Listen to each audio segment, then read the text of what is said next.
कई चुनाव लड़ाए और आपने हर चुनाव में इस संगठन को आगे बढ़ाने का काम किया।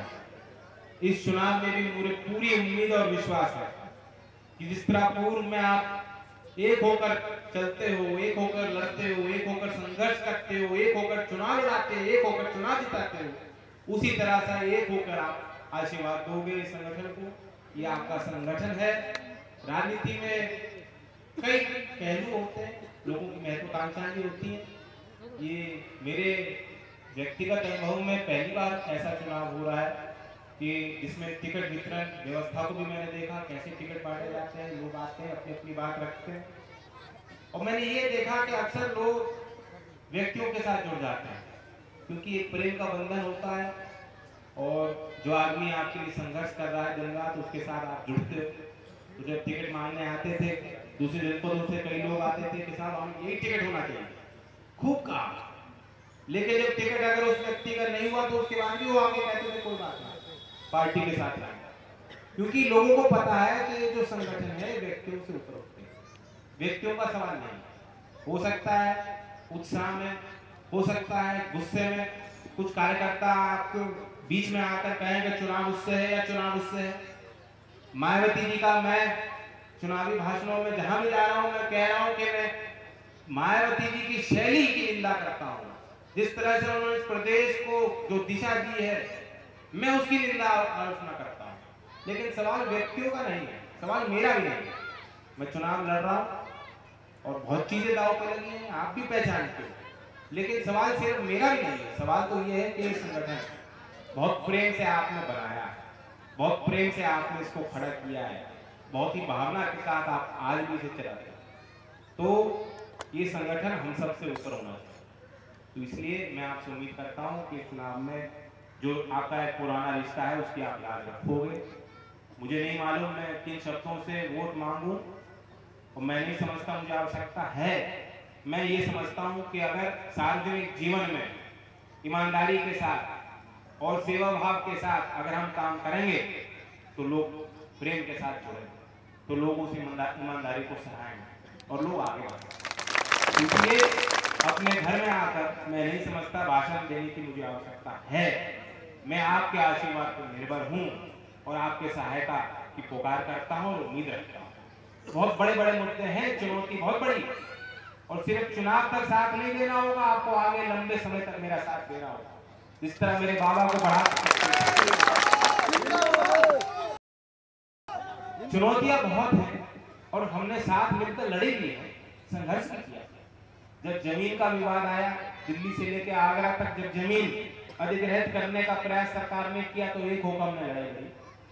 धनगर समाज के लोगों पर जब वार हुआ था तब हम सबने मिलकर एक आवाज उठाई कि गलत हो रहा है। और आज भी मैं कहता हूं सामाजिक न्याय की अगर हम बात करें कि जो अपेक्षा इस सरकार से थी उसने किया नहीं, और इसलिए जिम्मेदारी है कि जो बुद्धिजीवी वर्ग है, जो सोचने समझने वाला वर्ग है, अब अत्याचार को अगर शांत होकर हम सहते रहेंगे तो हम भी अत्याचारी के साथ जुड़ जाते हैं। अब हमें आवाज उठानी होगी, अब हमें लड़ने के लिए तैयार होना होगा, अब हमें सड़कों पर उतरना। तो ये वक्त है, ये चुनौतीपूर्ण वक्त है, इसमें आपकी एक एक वोट कीमती है, आपकी आवाज कीमती है, आपका प्रयास कीमती है।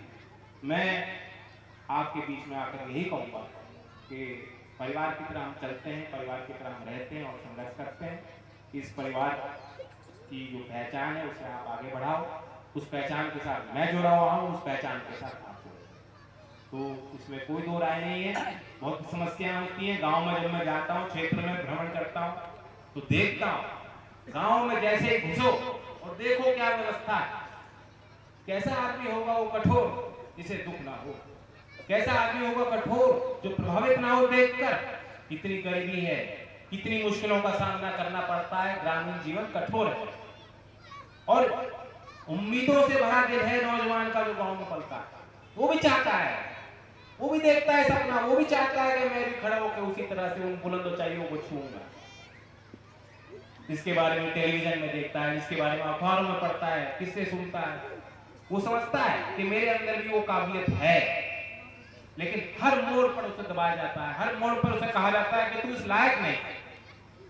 तो इसलिए अगर इस धर्म के जीवन से ऊपर उभरना चाहते हो तो इस पहचान के साथ 24 साल जो आपके बीच में आ सकते थे और आपके लिए लड़ाई उन्होंने लड़ी, वो भावना के साथ लड़ी, ये समझकर कि ये मेरी पहचान है, इस पहचान के लिए मरने मिटने के लिए हमें तैयार होना होगा।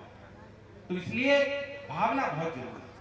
मैं जो कुछ करता हूँ भावना के साथ करता हूँ, इस उम्मीद के साथ कि जो भी मौका मुझे जनता देगी 24 साल की उस पहचान को मैं कम नहीं होने दूंगा, उसे हमें और आगे बढ़ाना।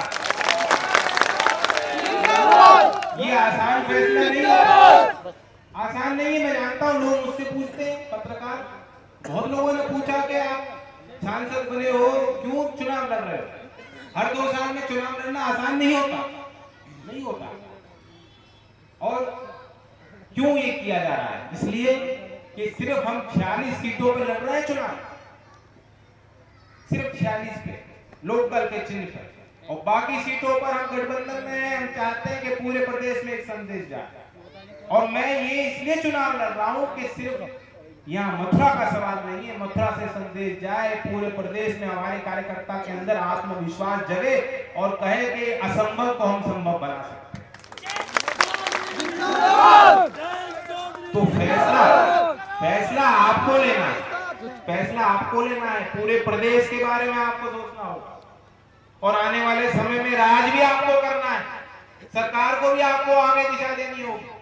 तो मैं तो ये कहता हूं कि जहां तक क्षेत्र के विकास की बात हो, हमें एक स्थायी व्यवस्था बनानी होगी। यहाँ लोकसभा चुनाव के बाद से मैंने देखा है यहाँ के कार्यकर्ताओं में कितनी टीस है, वो जनता के बीच में रहते हैं, जनता के हर मामलों में संघर्ष में वो सहयोग जिनको आज हम याद करते हैं, जमींदार उन्मूलन से लेकर और बड़े बड़े कार्य उन्होंने की, वो प्रदेश में रहते उन्होंने। तो इसलिए ये जो अनुभव मुझे मिलेगा, यदि मिलेगा आपके आशीर्वाद, तो मैं समझता हूं कि जिस पहचान को हम आगे बढ़ाना चाहते हैं, जो हम लड़ाई लड़ रहे हैं, उस लड़ाई में ये बहुत कारगर साबित होगा। मैं अपेक्षा रखता हूं कि आप मेरा सहयोग करोगे, इस दल को आगे बढ़ाओगे। और मैं जब यहाँ आया था, मंच पे बोलने लगा, तो पीछे से शुभचिंतक थे, कह रहे थे धनगर समाज को जरूर बोलना।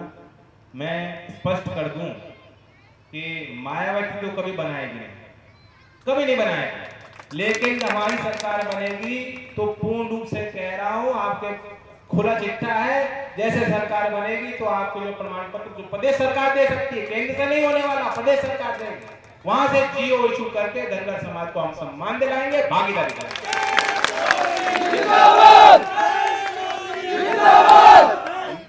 मैं आपको एक और बात बताऊं, मेरी माता बहन भी बैठी है, ये जितनी चिंता अपने घर गृहस्थी के लिए, अपने बच्चों के लिए, समाज के लिए करती है, हम में से शायद कोई करता नहीं। जो हम तो भाग दौड़ में लगे रहे, जो हर दिन की समस्या उससे जूझने में हमारा वक्त निकल जाता।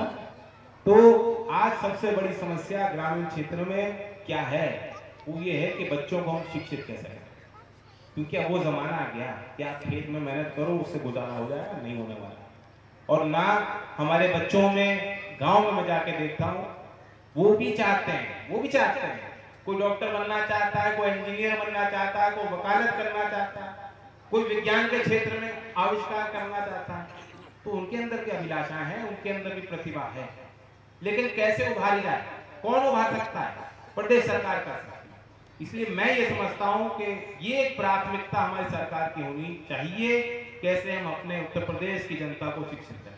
स्थान 72वां था, 72वां, तो समाज को दिशा कहां से मिलेगी, नए विचार कहां से निकलेंगे, नई सोच कैसे मिलेगी?